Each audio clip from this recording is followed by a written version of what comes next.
গোপালগঞ্জের হত্যাকাণ্ড। আমরা দেখলাম সেইখানে বাংলাদেশ সেনাবাহিনী যেভাবে অ্যাকশনে গেল, যেভাবে গুলি করেছে প্রকাশ্যে এবং বেশ কয়েকজন মানুষের মৃত্যু ঘটেছে। আর এই গোপালগঞ্জের এই হত্যাকাণ্ডটি শুধুমাত্র এখন দেশের মধ্যেই না, দেশের গণ্ডি ছাড়িয়ে বিশ্বের বিভিন্ন জায়গায় বা সব জায়গায় ছড়িয়ে পড়েছে আন্তর্জাতিক কোনো গণমাধ্যমের সুবাদে। বাংলাদেশের গণমাধ্যমে এটি যদিও ভিন্নভাবে উপস্থাপন করা হচ্ছে, ভিন্নভাবে নিউজ করা হচ্ছে সবকিছু। এই গোপালগঞ্জ হত্যাকাণ্ড বাইরে কি প্রভাব ফেলছে বা বিদেশে কি প্রভাব ফেলছে, যেহেতু ডক্টর মোহাম্মদ ইউনূস তিনি বিশ্বের বিভিন্ন জায়গায় বিভিন্নভাবে পরিচিত এবং শান্তিতে নোবেল লরিয়েট। ফলে মানুষের দৃষ্টি এই দিকে থাকে যে ডক্টর মোহাম্মদ ইউনূসের আমলে বাংলাদেশে এই যে হত্যাকাণ্ড হলো সেটির প্রভাব, গতি প্রকৃতি কোন দিকে যায় না যায়। আমরা দেখলাম গতকালকে বাংলাদেশ সেনাবাহিনী যেভাবে অ্যাকশনে গেল, প্রকাশ্যে গুলি করলো এবং আজকে যথারীতি তারা একটা বিবৃতি দিয়েছে যে সেখানে বিশৃঙ্খলা ঠেকাতে, সরকারি স্থাপনা ঠেকানোর জন্য, হাঙ্গামা ঠেকানোর জন্য তারা বাধ্য হয়ে অ্যাকশনে গিয়েছিল। আমরা দেখেছি গত সরকারের সময় যখন এই সেনাবাহিনী মাঠে ছিল কিন্তু কোনো অ্যাকশনে যায়নি, অথচ ব্যাপক হারে সরকারি স্থাপনা ধ্বংস হয়েছে, মানুষ রাস্তায় যেভাবে বিক্ষোভ হয়েছে, বিশৃঙ্খলা হয়েছে, তখন বাংলাদেশ সেনাবাহিনী কিছু করেনি মানবাধিকার লঙ্ঘনের ভয়ে বা অজুহাতে, এবং জাতিসংঘের মানবাধিকার কমিশনও নাকি তাদেরকে সেই ভয় দেখিয়েছিল যে মানবাধিকার যাতে লঙ্ঘন না হয়। এখন গতকালকের ঘটনায় কি মানবাধিকার লঙ্ঘন হলো? কালকে বিকাল থেকে আমরা গোপালগঞ্জ নিয়ে সবাই উদ্গ্রীব ভাবে লক্ষ্য করছিলাম। গোপালগঞ্জে কতিপয় ইউটিউব থেকে বা বিভিন্ন অনলাইন থেকে বেশ হুমকি দেওয়া হয়েছিল যে তারা টুঙ্গিপাড়া গুড়িয়ে দেবে। টুঙ্গিপাড়া তাদের এখন মূল লক্ষ্য। আমি তৌফিক ভাই এবং আমার সহ আলোচক অনু ভাই দুজনের প্রতি বলছি যে যারা এখানে শুনছেন সকলে সম্ভবত বুঝতে পারছেন যে তারা গোপালগঞ্জে যে ট্রায়ালটা দিয়েছে সে ট্রায়ালটা তারা দেখলো যে টুঙ্গিপাড়া যেতে হলে তারা কি করবে। এটি আসলে মূল মন্ত্র, মূল উদ্দেশ্য হচ্ছে ইউনূস রেজিম এবং তার যে এনসিপি নামক দৈত্য, এনসিপি নামক যে অসভ্য শ্রেণীটা গড়ে তুলেছে, তাদের মাধ্যমে একবার 32 নম্বর ভেঙে ফেলেছে। তারা ইতিহাস মোছার চেষ্টার রাজনীতিটা শুরু করেছে। তাদের এখন উদ্দেশ্য গোপালগঞ্জ এবং টুঙ্গিপাড়া যাওয়া। সেই কারণে গতকালকে তারা এই প্ল্যানিংটা করেছে। আমাদের গোপালগঞ্জবাসীর কাছে আমাদের অনেক কৃতজ্ঞতা। গোপালগঞ্জের মাটি ও মানুষের কাছে আমাদের গভীর কৃতজ্ঞতা এবং ভালোবাসা। আমরা যারা 32 নম্বর রক্ষা করতে পারি নাই, বাংলাদেশের মানুষ, বাংলাদেশের মুক্তিযুদ্ধ চেতনার মানুষ, স্বাধীনতার পক্ষের অগণিত লক্ষ কোটি জনতা 32 নম্বরকে আমরা রক্ষা করতে পারি নাই, কিন্তু আমাদের শেষ সম্বল আমাদের টুঙ্গিপাড়াটা আমাদের জীবন দিয়ে হলেও রক্ষা করতে পারবে। সেটি গোপালগঞ্জের মানুষের কাছে আমাদের হৃদয়ের সমস্ত কৃতজ্ঞতা এবং ভালোবাসা যে তারা কালকে সেটা চেষ্টা করেছে। গোপালগঞ্জে অন্তত একটি জিনিস প্রমাণ করেছে গোপালগঞ্জের মানুষ, ছাত্র জনতা, যারা বৃদ্ধ আপাল মানুষ, যে গোপালগঞ্জে তারা যে হুঙ্কার দিয়ে গিয়েছিল সেখানে তারা শেষ পর্যন্ত সাজোয়া যানের ভিতরে করে আসতে হয়েছে। এটি তাদের জন্য কত বড় লজ্জার, তাদের রাজনীতির জন্য।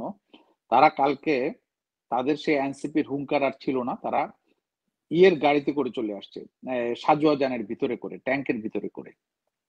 আর সেনাবাহিনী যে কাজটি করলো, আমাদের সেনাবাহিনী অনেকদিন থেকে বিতর্কিত ভূমিকা নিচ্ছে। আমাদের সেনাবাহিনীকে ভলকার তুর্ক যখন গত জুলাই মাসে, 24 জুলাই মাসে ফোন করে বলে যে তোমরা এখান থেকে বিরত থাকবো, তারা চিন্তা করে দেশ রক্ষা না। আমাদের সেনাবাহিনী তো এখন দেশ রক্ষার কাজ করে না, তারা জাতিসংঘে মিশনে যাওয়ার জন্য তাদের লোভ লালসা, এই লোভ লালসায় ব্যস্ত। সেনাবাহিনীকে যে এত লোভী করে তোলা হয়েছে এটা শুরু হয়েছে আরো আগে থেকে। 75 পরবর্তী থেকেই বাংলাদেশের সেনাবাহিনীকে বিভিন্ন রকম ব্যবসা বাণিজ্য, সরকারি চাকরি, বেসরকারি সুযোগ সুবিধা, বিভিন্ন কর্মসংস্থানের জায়গা, এগুলো দিয়ে দিয়ে 75-এর পর থেকে জিয়াউর রহমানের সরকার থেকে এগুলো করে আসছে। সেটা এরশাদও কন্টিনিউ করেছে। আমি এই বিষয়ে বলবো, বিগত 15-16 বছরও আমাদের জননেত্রী শেখ হাসিনা তিনিও আমাদের সেনাবাহিনীকে প্রচুর সুযোগ সুবিধা দিয়েছেন। সেটা দেওয়াটা কতটুকু ঠিক ছিল বা বেঠিক ছিল আমি সে আলোচনায় যাচ্ছি না, কিন্তু সেনাবাহিনীর এখন লোভের মাত্রা অনেক দূর চলে গেছে। সেনাবাহিনী এখন ডিএইচএস অ্যাপার্টমেন্ট কিভাবে পাবে, আমাদের সেনাবাহিনী কিভাবে এই নতুন নতুন ডিওএইচএস হবে, নতুন নতুন তাদের প্লট ফ্ল্যাট কিভাবে পাবে, তারা কিভাবে আন্তর্জাতিক মিশনে গিয়ে তারা সেখানে পেট্রো ডলার কামাবে, সেই ডলারের রোজগার তাদের এখন উদ্দেশ্য। সে কারণে তারা দেশ রক্ষা করছে না, মানবাধিকার রক্ষা করছে না। আমি আবার রিপিট করছি, আমার সেনাবাহিনী মানবাধিকারও ভাবছে না, দেশ রক্ষার জন্য তো তাদের কোনো ভূমিকা নাই। গত 54 বছরে বাংলাদেশের বিভিন্ন সীমান্তে যা হচ্ছে, বাংলাদেশে মায়ানমারের সীমান্ত থেকে যেভাবে এসে আমার দেশে উল্লাস করছে, সেখানে আমার দেশের সেনাবাহিনীর কোনো ভূমিকা নাই। আমার দেশের সেনাবাহিনী তাদের অফিসারদের মনোরঞ্জন, তাদের বিলাসী জীবনযাপন এবং তারা ডলারে কিভাবে বেতন পাবে সেই উদ্দেশ্যে গতকালকে এই মানবাধিকার লঙ্ঘনের মতো ঘটনাটি ঘটিয়েছে। এবং আমার ধারণা আমাদের সেনাবাহিনী মানবাধিকার লঙ্ঘনের অবস্থান কালকে যেটা নিয়েছে সেটা হয়তো আরো আগামীতে আরো বেশি নেবে। এখন আমার দেশের জনগণকে এটা প্রতিরোধ করতে হবে। আমাদের সেনাবাহিনী তো জনগণের উপরে কতটুকু গুলি চালাতে পারে, তাদের গুলি চালিয়ে কতদূর তারা আন্তর্জাতিক ভাবে যেতে পারে, এটা আগামীতে পরীক্ষা হবে। এই খেলা এখন বাংলাদেশে শুরু হয়ে গেছে। আমি খুবই সাধারণ একজন মানবাধিকার কর্মী, প্রবাসে থাকি, জেনেভায় কাজ করি। আমাদের যেটা কাজ হবে, সেনাবাহিনীর সমস্ত তথ্যচিত্র আমাদের রেকর্ডে আসছে। আমরা আগামীকালকে সকাল 10:30টায় এখানে ইউএনএ এনজিও লেভেলে একটা মিটিং হবে। সেই মিটিং এ আমরা আমাদের এনজিও কলিগদেরকে এই বিষয়টি উপস্থাপন করব। তবে high commission of human rights কে আমরা রিপোর্ট দেব, সেটা হয়তো নেক্সট উইকে, কারণ আমরা এখন পেপার ডকুমেন্ট গুলো রেডি করছি। এটা বিশ্বের সমস্ত জায়গায় নিউজ হয়ে গেছে, ইউরোপ আমেরিকা সমস্ত জায়গায় গণমাধ্যমে চলে এসেছে নিউজ। কিন্তু এখন আমাদের যেটা দায়িত্ব, এই রিপোর্টিং গুলা ফ্যাক্ট ফাইন্ডিং করে জাতিসংঘ এবং বিভিন্ন অ্যামনেস্টি ইন্টারন্যাশনাল সহ বিভিন্ন জায়গায় আমাদেরকে পৌঁছে দিতে হবে। কালকে সকাল থেকে আমাদের এই হোমওয়ার্কটা শুরু হয়ে গেছে। কালকে সকাল 10:30টায় আমাদের একটি এনজিও লেভেলে একটি মিটিং ডাকা হয়েছে, আমি সেখানে প্রেজেন্টেশনটা দিব। তো আমি তৌফিক ভাইয়ের প্রশ্নের উত্তরটা এখানে শেষ করছি।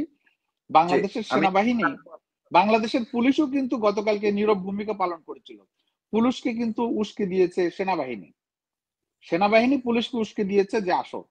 তা না হলে তো কালকে সেনাবাহিনী যদি এদেরকে প্রশ্রয় না দিত, তাহলে গোপালগঞ্জ থেকে ওরা কিভাবে আসতো সেটা আমি জানি না, তাদের অবস্থা কি হতো।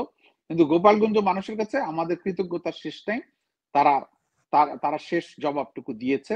আর আমাদের যে সমস্ত মানুষকে সেনাবাহিনী গুলি করে নিহত করেছে, কোথাও কোথাও আমি নিউজ পেয়েছি 9 জনের খুন, কোনো কোনো গণমাধ্যমে 3 জনের খুন। আমি এই তথ্যটা আরেকটু ক্লিয়ার হওয়ার জন্য চেষ্টা করছি। পুরো ফ্যাক্ট ফাইন্ডিংটা হাতে পেলে আমি কালকে এটা প্রেজেন্টেশনটা দিতে পারবো। এটাই আমার আপাতত বক্তব্য। অনেক ধন্যবাদ। আমি আবার আসবো আপনার কাছে, সঙ্গে থাকুন। শফিকুর রহমান অনু, আপনি তো দীর্ঘদিন পর্যন্ত কূটনীতিক হিসেবে নিউজিল্যান্ডে কাজ করেছেন, বিশ্বের বিভিন্ন পর্যায়ে আপনি অন্যান্য দেশে এর আগে কাজ করেছেন। আপনি কি মনে করছেন এই যে বর্তমান সরকার গতকালকে যে হত্যাকাণ্ডটি চালালো, এটির দায় সরাসরি সরকার প্রধান হিসেবে তো ডক্টর মোহাম্মদ ইউনূসের উপরেই বর্তাবে, যেহেতু এর আগে যত ঘটনা ঘটেছে সেটির দায় যদি শেখ হাসিনার উপরে বর্তায়, এই হত্যাকাণ্ড অবশ্যই ডক্টর মোহাম্মদ ইউনূসের উপরে বর্তাবে। কিন্তু শেখ হাসিনা এবং ডক্টর ইউনূসের মধ্যে পার্থক্য হচ্ছে, শেখ হাসিনা নোবেল লরিয়েট না, তিনি শান্তিতে নোবেল পাননি। কিন্তু ডক্টর ইউনূস বিশ্বব্যাপী পরিচিত শান্তিতে নোবেল বিজয়ী একজন মানুষ হিসাবে। তো এই যে শান্তিতে নোবেলটি কি এইখানে গোপালগঞ্জে কি আটকে গেল এই হত্যাকাণ্ডের মধ্য দিয়ে? বাইরে এর কি ফোকাস ঘটবে, এর প্রভাব, বা তাকে এখন মানুষ কিভাবে দেখবে? ধন্যবাদ তৌফিক মারুফ ভাই, আপনাকে এবং আপনার চ্যানেলের দর্শক শ্রোতাদেরকে, এবং আবারও ধন্যবাদ এবং কৃতজ্ঞতা প্রকাশ করছি আমাকে আপনার অনুষ্ঠানে কথা বলার সুযোগ দেওয়ার জন্য।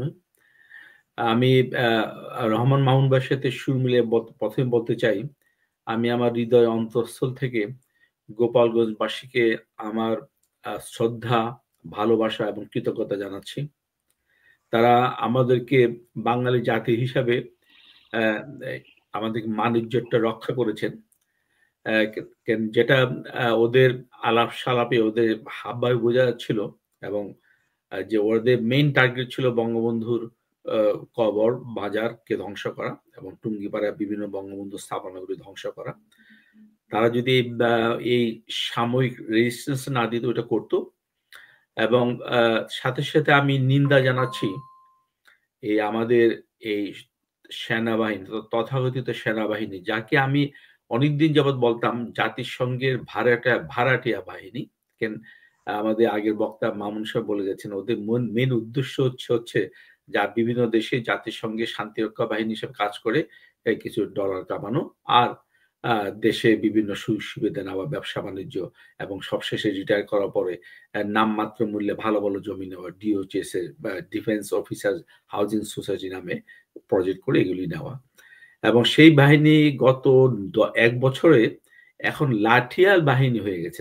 এখন দেখবেন আমাদের সেনাবাহিনীর কাছে লাঠি থাকে এবং পুলিশের মধ্যে একটা শিল থাকে।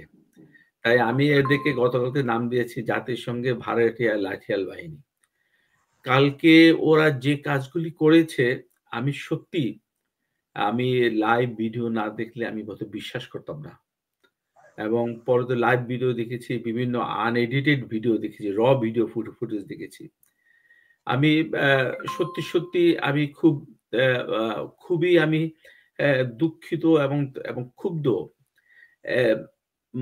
অবশ্যই দেশে আইনশৃঙ্খলা বাহিনী আইন শৃঙ্খলা রক্ষা করার জন্য অ্যাকশনে যাবে, কিন্তু কালকে গোপালগঞ্জবাসী তেমন কিছুই করেন নাই। আপনারা যেমন দেখেছেন, ওনাদের যদি গোপালগঞ্জবাসীর উদ্দেশ্য ছিল এনসিপি কে সভা করতে না দেওয়া, তাহলে তো তারা সকাল থেকে ওদের মিটিং স্টপ প্যান্ডেল ভেঙে দিত, প্যান্ডেল যেতে দিত না, কিংবা সবার আগেই এই সমস্ত হতো। কিন্তু না, তারা গোপালগঞ্জ বাংলাদেশ একটা অংশ, যে কোনো দল যে কোনো কথা রাজনৈতিক বক্তব্য রাখতে পারে, কিন্তু যখন তারা গোপালগঞ্জের কৃতি সন্তান বাঙালি জাতির পিতা বঙ্গবন্ধু সম্বন্ধে যখন মিথ্যা এবং চরম অসম্মানজনক বক্তব্য রেখেছে, স্বতঃস্ফূর্তভাবে মানুষটা রিয়েক্ট করেছে। তাও রিয়েক্ট করে কিন্তু ওরা কোনো প্রাণহানি করে নাই, কোনো রাষ্ট্রীয় সম্পদ ধ্বংস করে নাই, কোনো কিছু করে নাই, তারা চলে গেছে। কিন্তু যেহেতু গোপালগঞ্জের প্রায় আপামর জনতা সবাই এটার বিরুদ্ধে ফুঁসে উঠেছিল বলে, এবং তাদের সংখ্যা সব দিকে বেশি ছিল বলে, এই এনসিপির নেতারা অবরুদ্ধ হয়ে যায়। এবং অবরুদ্ধ অবস্থা থেকে বাঁচার জন্যই তারা বোধহয় বিভিন্নভাবে এই কিলিং এটা করে, যেটা নাকি মোটেই কাম্য ছিল না। ওরা এমন কোনো ডিস্ট্রাকটিভ অ্যাকশন নেয় নাই যাতে গুলি করতে বাধ্য হয় এবং এইভাবে গুলি করবে। আপনারা দেখেছেন বিভিন্ন ফুটেজে গুলি করেছে কিংবা আহত হয়েছে, তাদেরকে যেভাবে শারীরিকভাবে নির্যাতন করেছে। একটা ছেলেকে পুলিশ ধরে কতক্ষণ ইন্টারোগেশন পরে 5 মিনিট পর তার লাশ ভ্যানে করে হাসপাতালে নিয়ে যাচ্ছে। এবং আপনি যেটা আগে বক্তব্য, পুলিশও কিন্তু এত মারমুখী ছিল না, এবং পুলিশে আইজিপি আজকে বলেছে তারা কোনো লেথাল অস্ত্র ব্যবহার করে নাই। এবং আমরা যেটা দেখেছি শুধু একটা ঘটনা দেখেছি, কিন্তু বাকিগুলি সম্ভবত সবগুলি সামরিক বাহিনীর গুলিতে নিক্ষিপ্ত হয়েছে। এবং আমরা কতগুলি ভিডিও দেখেছি গুলি করছে এবং গুলির নিচে গুলি খোসা পড়ে আছে। আর আজকাল তথ্য প্রযুক্তির যুগে তা আমি রহমান ভাইয়ের সঙ্গে ওনার কাছে অনুরোধ করব, ওনারা যেন এই ব্যাপারটি নিয়ে যতদূর সম্ভব আন্তর্জাতিক মহলে, বিশেষ করে মানবাধিকার মহল গলিতে, যেন এটা নিয়ে শুধু অভিযোগ দায়ের করে না, এটা ফলো আপ করতে হবে এবং কি করা যায়। এবং এটা সত্যি আমাদের জন্য লজ্জাজনক। এবং তারা যদি আস্তে আস্তে এই স্পর্ধা পেয়ে যায়, তারা কিন্তু বিদেশেও আমাদের জন্য বদনাম কামাবে। আমরা চাই না বাংলাদেশের বদনাম। হ্যাঁ, ইউনুস গভর্নমেন্টের সমালোচনা আমরা করবো দেশে, কিন্তু বিদেশে ইউনুস গভর্নমেন্টের সমালোচনা, এটা হয় বাংলাদেশের সমালোচনা। আমরা চাই না বাংলাদেশের সেনাবাহিনী কিংবা বাংলাদেশের বদনাম হোক। কিন্তু এই সেনাবাহিনী যে কাজগুলি গতকালকে করেছে, গত 9 মাস যাবত যেগুলি করেছে, সত্যি এটা লজ্জার, মানে তাদেরকে নিন্দা জানানোর ভাষা আমার নাই। তবে আমি যেমন এই ঘটনাগুলি কালকে আজকের দিনের মধ্যে আমি নিউজিল্যান্ডের প্রাইম মিনিস্টার অফিসে কিছু ইনফরমেশন আমি দিয়েছি। মাস দেড়েক আগে নিউজিল্যান্ডের বিরোধী দলের এমপির সঙ্গে আমার পরিচিত এমপির সাথে কথা বলা হয়েছিল। উনি বলছেন, শফিক, আমরা এগুলি ফিল করি, কিন্তু তোমরা জানো আন্তর্জাতিক রাজনীতি মন্ডলে আমাদের প্রভাব কম, তবু আমরা আমাদের দলীয় মহলে এটা নিয়ে আলাপ আলোচনা করি।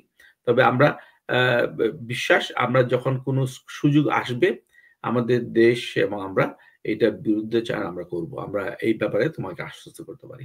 তবুও তাই আমি বলছি যে আমাদেরকে সর্বোপরি সব জায়গায়, আমি গতকালকে থেকেও আমেরিকা, কানাডাতে, জাপানে আমাদের বন্ধু বান্ধব কিংবা পরিচিত জন যারা আছেন কিংবা বিভিন্ন সাংগঠনিক যারা আছেন তাদেরকে আমি বলছি, ভাই এই জিনিসটা নিয়ে যেন আমরা, এত র ফুটেজ আছে, এত কিছু ফুটেজ আছে, আমরা যেন এটা নিয়ে করি। এই কারণে ওরা যদি এইভাবে মানুষ মারার লোভ পেয়ে যায়, কালকে আপনি অনেকগুলি দেখেছেন, অনেকগুলি পোস্টে, ফেসবুক পোস্টে, সামাজিক পোস্টে ওরা পাকিস্তানি আর্মির সাথে তুলনা করেছে এবং দুইটা ছবি কিন্তু খুব মিল।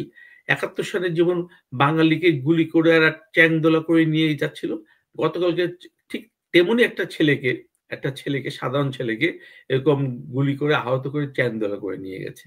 এবং যেভাবে ওরা যে ভাষা ব্যবহার করেছে, পাকিস্তানিদের ভাষা, যে ভাষাগুলি আমরা বাঙালিরা কখনো ইউজ করি না, এই ধরনের ভাষা, এই ধরনের কার্যকলাপ সত্যি আমাকে ব্যথিত করে। এই এই বাহিনী কি আমরা আমাদের দেশে মানুষের ট্যাক্সের পয়সা ওদেরকে লালন পালন করি? না। এরা মনি ভাই, শেখ ফজলুল বলছেন খোদার খাসি। আসলে সত্যি আমাদের সেনাবাহিনী জীবনে কারোর সঙ্গে যুদ্ধ করে কিছু করতে পারবে না। ভারত তো দূরের কথা, ইভেন মায়ানমারের সাথে যুদ্ধ করে পারবে না। ইভেন আমরা পূর্ববর্তী বক্তা বলেছেন, যে আমরাও জানি যে আরাকান আর্মি, বিদ্রোহী আর্মিরা বাংলাদেশের সীমান্ত রেখা অবৈধভাবে অতিক্রম করে আমাদের দেশের স্থলভূমিতে এসে এরা অনুষ্ঠানে অংশগ্রহণ করছে, এই সমস্ত করছে, তাদেরকে বাধা দেওয়ার মতো মুরত পর্যন্ত নেই। তাই ওরা দেশের জন্য কি করছে আমরা জানি না। এবং সত্যি সত্যি আপনি যে দেশে আছেন, জেনেভাতে কোনো, আমি যত জানি কোনো আর্মি নাই, কিন্তু তাই বলে জেনেভা স্বাধীন না।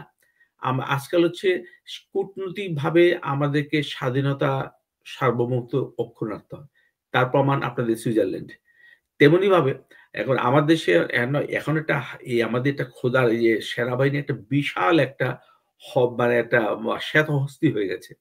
যেকোনো সরকারের পক্ষে এটাকে বিলুপ্ত করা খুব ডিফিকাল্ট হয়ে যাবে আর জনসৃষ্ট। কিন্তু নির্মম হলো সত্য, আমাদের সেনাবাহিনী আমার মতে দেশে তেমন কোনো ভালো কাজ করে, মাঝে মাঝে দুর্যোগময় মুহূর্তে তারা এগিয়ে এসেছে, এছাড়া অন্য কোনো ভালো কাজ তেমন কিছু করে নাই, যার জন্য তাদের প্রশংসা পাওয়ার যোগ্য। উপরন্তু আজকে আমার বলতে দ্বিধা নেই, এই সেনাবাহিনী কিন্তু বাংলাদেশের ২ জন জনপ্রিয় রাষ্ট্রপতিকে ওরা বেআইনিভাবে হত্যা করেছে। বিভিন্ন মুক্তিযোদ্ধাদেরকে হত্যা করেছে, বিভিন্ন কু করে হত্যা করেছে। যেহেতু তাদের কাছে অস্ত্র আছে, তাই ওরা যা কিছু করতে পারে।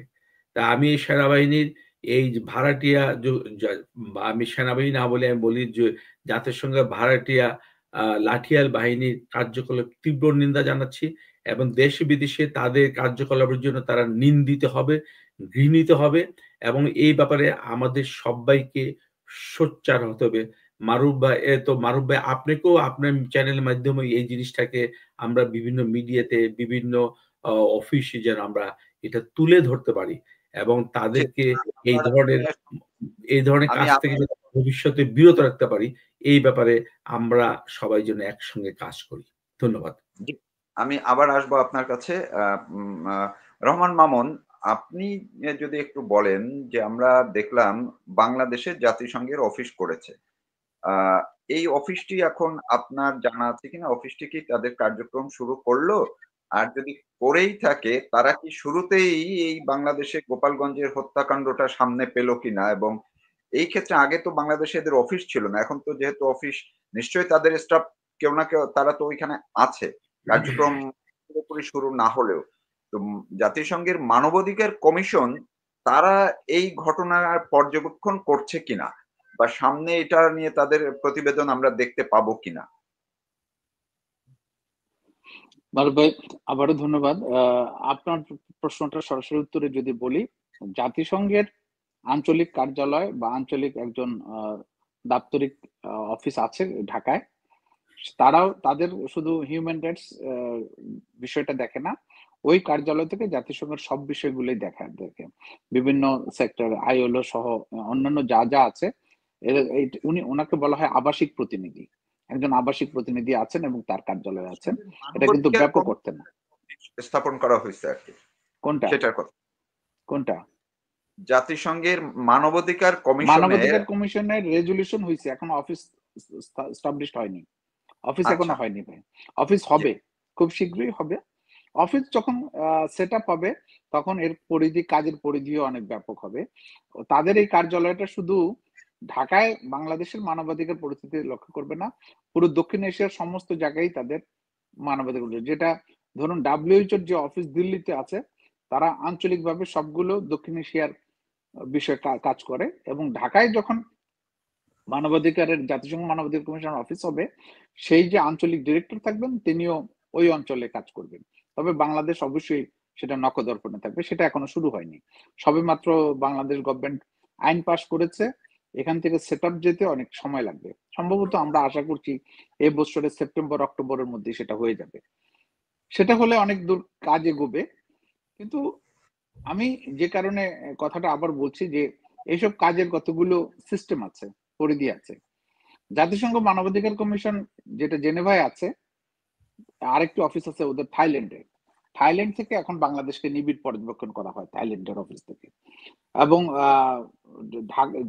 জেনেভায় বাংলাদেশ চ্যাপ্টার নামে একটা অধ্যায় আছে, সেখানেও 2-3 জন প্রতিনিধি আছে, তারা এগুলো মনিটরিং করে। এই রিপোর্ট গুলা সাধারণত মিডিয়াতে যে রিপোর্ট হয়, ওরা সরাসরি মিডিয়া থেকে এগুলো কালেকশন করে না। মিডিয়ার কপি যে সমস্ত এনজিও থেকে আসে এবং ওদের যে সমস্ত আবাসিক প্রতিনিধি যে সমস্ত রিপোর্ট পাঠায়, সেগুলোই তারা ফাইন্ডিংস করে। এবং প্রত্যেকটা সেশন যখন হয় মার্চ, জুন এবং সেপ্টেম্বরে, সেসব জুনের আগে বিভিন্ন ইন্টারন্যাশনাল এনজিও বিভিন্ন রিপোর্ট যে প্রেস করে, সেই রিপোর্ট থেকে তারা উদ্ধৃত করে সেটাকে ফ্যাক্ট ফাইন্ডিং করে। মানবাধিকার কমিশনের কাজের সিস্টেমটা হচ্ছে এরকম, ওরা সরাসরি গণমাধ্যম থেকে রিপোর্ট কালেকশন করে না, করলেও সেটাকে ফ্যাক্ট ফাইন্ডিং এ নেয় না। কিন্তু এগুলাই যখন রিকগনাইজড এনজিও এগুলোকে যখন তুলে ধরে, তখন হিউম্যান রাইটস কমিশন সেটাকে অ্যাকনলেজ করে। এক্ষেত্রেও তাই হবে। আজকে সেনাবাহিনী গুলি গতকালকে করেছে, সেটার ইম্প্যাক্ট হয়তো আপনি 1 সপ্তাহ বা 15 দিন পরে ইম্প্যাক্ট শুরু হবে। ইম্প্যাক্টটা এখনই তাৎক্ষণিক 24 ঘন্টার মধ্যে শুরু হয়নি। ধরুন আমি গতকালকে এখানকার একজন পররাষ্ট্র মন্ত্রণালয়, সুইজারল্যান্ডের পররাষ্ট্র মন্ত্রণালয়ের একজন প্রতিনিধি, ওনার নাম ক্রিশ্চিয়ান ব্রুশের সাথে আমার দীর্ঘ আধা ঘন্টা মিটিং হয়েছিল। ওনার সাথে আমার একটা কফি ব্রেকে দেখা হয়েছিল। ওনাকে আমি কিছুটা বিষয় জানানোর পর বললো যে উই হ্যাভ নো এনাফ, আমরা সবকিছুই জানি, কিন্তু আমরা আমাদের লিমিটেশনের মধ্যে দিয়ে এটার প্রতিক্রিয়া জানাচ্ছি। সুইস ফেডারেল গভর্নমেন্ট, তাদের একটা পররাষ্ট্র মন্ত্রণালয়ের অবস্থান আছে, তারা সরাসরি কোনো রাষ্ট্রের বিরুদ্ধে নিন্দা জ্ঞাপন করে না, কিন্তু তারা সাহায্য সহায়তা করে। কিন্তু তারা খুব উদ্বিগ্ন প্রকাশ করেছে সুইস ফেডারেল গভর্নমেন্টের একজন প্রতিনিধি। আর বাকিটা আমার যে পরিধি, সেটা হচ্ছে United Nations High commission of human Rights. এখানে বিভিন্ন এনজিও আছে এবং তাদের ঊর্ধ্বতন কর্মকর্তা আছে, তারা এই ব্যাপারে প্রতিক্রিয়া ব্যক্ত করবে। তবে ইট উইল কামিং সুন, সম্ভবত নেক্সট উইক থেকে শুরু হবে। আর আমি আমার দেশের সেনাবাহিনীর কথা শেষবার বলতে পারি যে আমার সেনাবাহিনী, এই সেনাবাহিনী কি যুদ্ধের জন্য প্রস্তুত করছে কিনা, এটা আমার কাছে গত 54 বছরে পরিলক্ষিত হয় নাই। এখন পর্যন্ত কোনো একটি আন্তর্জাতিক অপারেশনে আমাদের সেনাবাহিনীর কোনো ভূমিকা নেই। আমাদের সেনাবাহিনীকে একটা অলস সেনাবাহিনী বানানো হয়েছে, এবং প্রত্যেকবারই তারা ক্ষমতার লোভে, ক্ষমতায়, যেটা অনুভাই বলেছেন, দুজন রাষ্ট্রনায়ককে তারা খুন করেছে এবং অসংখ্য খুনের সাথে তাদের নাম জড়িত। তারা এখন জাতিসংঘে যাওয়ার জন্য তারা প্রলোভনে আছে। তো আজকে গতকালকে যে খুন করেছে, গতকালকে যে গুলি চালিয়েছে, এর ইম্প্যাক্ট শুরু হয়ে যাবে জাতিসংঘ থেকে। এটা ইট উইল কামিং সুন। এবং আমি নিউ ইয়র্কে যাচ্ছি আগামী 20 তারিখে, 21 তারিখ থেকে 26 তারিখ পর্যন্ত নিউ ইয়র্ক জাতিসংঘে আমার যে সমস্ত অধিবেশনে আমি যোগ দেওয়ার সুযোগ পাবো, আমার কাজ থাকবে যে এই ফ্যাক্ট ফাইন্ডিং গুলো সেখানে তুলে ধরা। তো এইটার জন্য আমি বাংলাদেশের সেনাবাহিনীর, আমি ব্যাপক অর্থে সেনাবাহিনীর নিন্দা হয়তো করতে পারি না, কারণ আমার হয়তো সেখানে অন্তত কিছু সেনাবাহিনী হলো দেশপ্রেমিক সেনাবাহিনী আছে, আমি অন্তত বিশ্বাস করি। হয়তো দেশপ্রেমিক সেনাবাহিনীকে ক্যান্টনমেন্টে রেখে ভাড়াটিয়া বাহিনীদেরকে এখানে নামানো হয়েছে।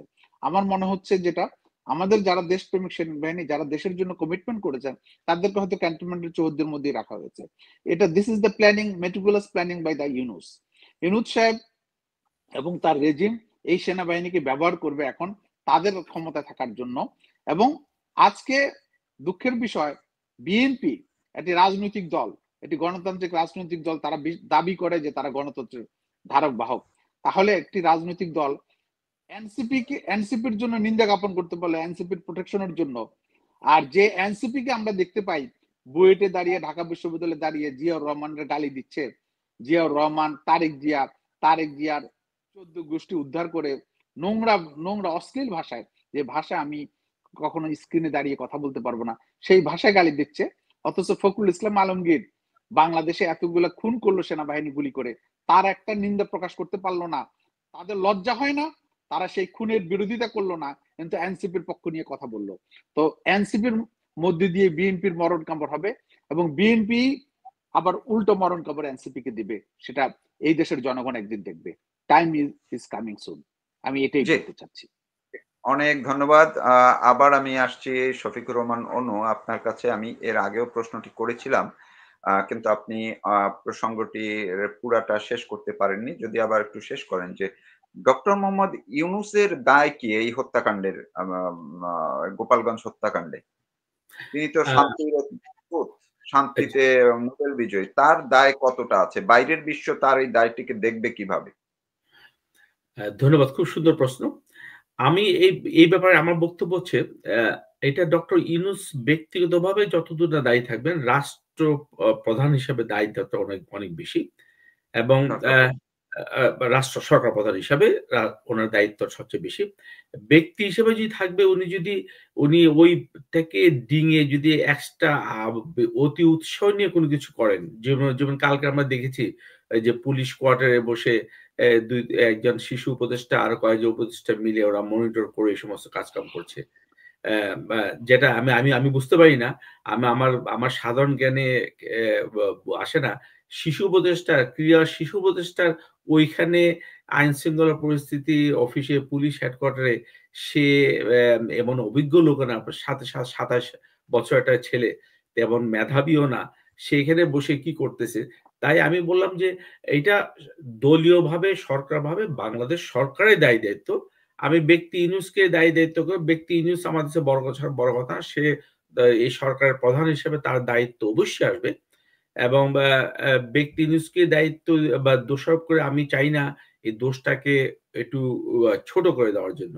আমি চাই এই পুরা দায়িত্ব রাষ্ট্রীয় কাঠামো, রাষ্ট্রীয় ব্যবস্থা যারা আছেন, এই রাষ্ট্রের বিরুদ্ধে যাক, তাহলে আমাদের রাষ্ট্র ব্যবস্থা আগামীতেও ভালো কাজ করবে। নাহলে আমরা যদি একজন ব্যক্তিকে টার্গেট করি, তখন এই জিনিসটা হবে। তাই আমি এই ব্যাপারে ব্যক্তি ইউনূসকে, আমি যেহেতু তত্ত্বাবধায়ক সরকার, সে সরকার প্রধান, সেই হিসেবে অবশ্যই তার দায়িত্ব থাকবে। কিন্তু আমি আমার বক্তব্য হচ্ছে, এবং এরাও কিন্তু যখন অ্যাকশন নিবে, ওরা বাংলাদেশ গভর্নমেন্টের বিরুদ্ধে অ্যাকশন নিবে। যেমন আজকে যদি ধরলাম ট্রাম্প যদি কোনো কিছু করে, কোনো ব্যবস্থা, তাহলে এটা আমেরিকার সরকারের বিরুদ্ধে যাবে, ব্যক্তি ট্রাম্পের বিরুদ্ধে যাবে না। তাই একটা প্রশ্ন করতে চাই, আপনি যদি এটার সঙ্গে মিল তাহলে সুবিধা হবে। আমরা দেখলাম যে এর আগে 24 জুলাই আগস্টে যে ঘটনাগুলো ঘটেছে, সহিংসতা ঘটেছে, এতে মানুষ মারা গেছে, সেটা যদি তখনকার প্রধানমন্ত্রী শেখ হাসিনা যদি সবকিছুর জন্য দায়ী হন, বাইরে থেকেও সেটাই বলা হচ্ছে, তাহলে এই দায়টা মানে শেখ হাসিনা কি ব্যক্তিগতভাবে সেই হত্যা বা সেই অ্যাকশনে যেতে বলেছিলেন কিনা? তিনিও তো সরকার প্রধান বলেছেন, তো ডক্টর মোহাম্মদ ইউনূস কি সেইটা থেকে আলাদা হবে? খুবই যৌক্তিক প্রশ্ন, সুন্দর প্রশ্ন। আসলে এই সরকার গং চাচ্ছে ব্যক্তিগতভাবে শেখ হাসিনাকে দোষী করার জন্য। বিশ্বে কিন্তু কেউ কোথাও কিন্তু ব্যক্তিগতভাবে শেখ হাসিনাকে দায়ী করছে না। এটা এখন আমাদের এই সরকারের মূল টার্গেট হচ্ছেন শেখ হাসিনা। যেকোনো প্রকারে শেখ হাসিনা এবং ওনার দল আওয়ামী লীগ এবং আওয়ামী লীগের নেতৃবৃন্দ। তো শেখ হাসিনাকে টার্গেট করছে এই কারণে যে এটা তাহলে তো দুনিয়াতে যেকোনো ঘটানোর জন্য, আপনি যখন এই যে তথাকথিত গণহত্যা দেখেন, কালকে গণহত্যা আর জুলাই মাসে গণহত্যা, আপনি দেখেন জুলাই মাসে গণহত্যার কি প্রথমে কি হয়েছে? আবু সাইদ মারা গেছে। কে মারেছে? কারা মেরেছে? রাবার বুলেট ইউজ করেছে, সরকারি পুলিশের সঙ্গে যুদ্ধ করেছে, সরকারি সম্পদ ভাঙছে, তার আগে বিভিন্ন সরকারি স্থাপনা ভাঙছে, সরকারি তারপরে পুলিশ রাবার বুলেট ছুড়েছে, আর গতকালকে ওরা লাইভ বুলেট ছুড়েছে। এবং তারপর সরকার এমন কোন সরকারি স্থাপনা, সরকারি কোন অফিস আগুন দেওয়া হয়নি, জ্বালানো হয়নি, কোনো মানুষকে পড়ানো হয়নি।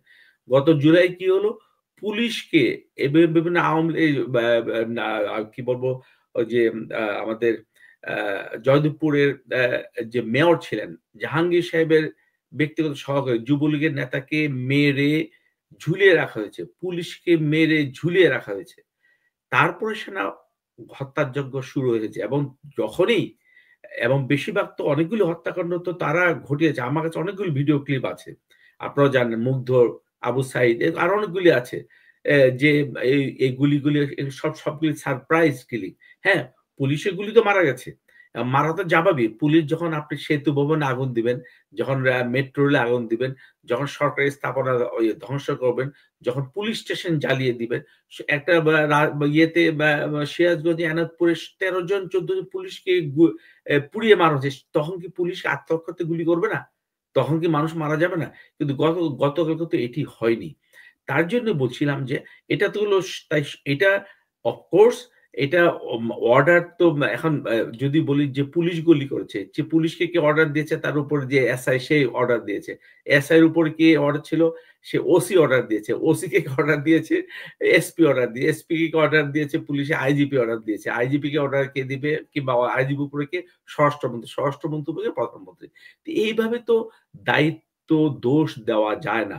প্রত্যেকটা অফিসে নিয়ম থেকে কার কি জুরিসডিকশন, কার কি ক্ষমতা এবং কি জিনিস, তাই সব ব্যাপারে কিন্তু ওভারঅলটার ইয়াতে নির্দেশনা থাকে। তাই আপনি যেটা বলছেন ওইটা শেখ হাসিনাকে ব্লেম করছে, আমরা সেই হিসাবে ডক্টর ইউনূসকে ব্লেম করতে চাচ্ছি, এটা আমি এই অ্যানালজির সাথে একপন্থা। শেখ হাসিনার প্রতি ওদের মেইন টার্গেট হচ্ছে শেখ হাসিনাকে শেষ করা। আমাদের মেইন টার্গেট ইউনূসের সাথে যারা আছে, ইউনূস অবশ্যই টার্গেটেড হবে। ইউনূস এই সমস্ত জিনিসের জন্য। আপনি দেখেন, আমি আপনাকে এক্সাম্পল দিচ্ছি, 1971 সালে যুদ্ধ পরিস্থিতি বিচার হয়েছিল, কিন্তু অনেক রাজাকারের ফাঁসি হয়েছে। কিন্তু ওই যে তখন যে স্বাধীনতা যুদ্ধের সময় যে আমাদের যে অস্থায়ী সরকার, যে এই দখলদার সরকার যে ছিলেন, ডাক্তার মালিক ছিলেন গভর্নর, ডক্টর মালিকের কিন্তু 7 বছর জেল হয়েছে, তার কিন্তু ফাঁসি হয়নি। কিংবা আরো যারা বলছি, আরো তার উপদেষ্টা মন্ত্রী যারা আছেন, তাদের ওই দায়িত্বে। তো এখন যেটা ওই ইউনূসগণ যেটা চাচ্ছে, কিংবা এই আমাদের বিরোধী পক্ষ জামাত বিএনপি চাচ্ছে, বিশেষ করে জামাত যেটা চাচ্ছে, শেখ হাসিনাকে দোষ দিয়ে শেখ হাসিনাকে, তো এটা সম্পূর্ণ কোনো কিছু টিকবে না। এবং না টিকার জন্য তো আপনি দেখছেন কত ধরনের নাটক হচ্ছে, কত ধরনের নাটক হচ্ছে। মানে এই যে হত্যা মামলা, শেখ হাসিনাকে ৩০০-র বেশি হত্যা মামলা সংশ্লিষ্ট যেগুলি, এই সমস্ত করা হচ্ছে, রাজসাক্ষী করা হচ্ছে। একজন পুলিশ আইজিপি কে প্রায় ৮০ দিনের উপরে রিমান্ডে নেওয়ার পর, তখনও যখন প্রমাণ পাচ্ছে না, তখন তাকে দিয়ে রাজসাক্ষী বানিয়ে শেখ হাসিনাকে দোষী বানানোর চেষ্টা করা হচ্ছে। তাই আমরা ওদের ট্র্যাপে পা দিব না। আমরা চাই এই জিনিস যেগুলি হচ্ছে, অবশ্যই এই যে আর্মির যে ইমিডিয়েট সিনিয়র অফিসার যিনি দায়িত্ব দিয়েছেন, তার দায়িত্ব অবশ্যই থাকবে। আমরা আরেকটা বলি, 1952 সালে ভাষা আন্দোলনের সময় যারা 6 জন মারা গেছেন, তখন নুরুল আমিন ছিলেন প্রধানমন্ত্রী। নুরুল আমিনের কিন্তু শাস্তি হয়নি, যদিও আইনগত যদি ওইভাবে যাই। এবং যদিও নুরুল আমিনের ইন্ধন ছিল, সে ভাষা আন্দোলনের বিরোধিতা করে, তার সরকারের বিরোধিতা করছে, কিন্তু ডাইরেক্টলি সেই খুনের সঙ্গে জড়িত থাকতে পারে না, এভাবে হায়ারকি দিয়ে হইতে পারে না।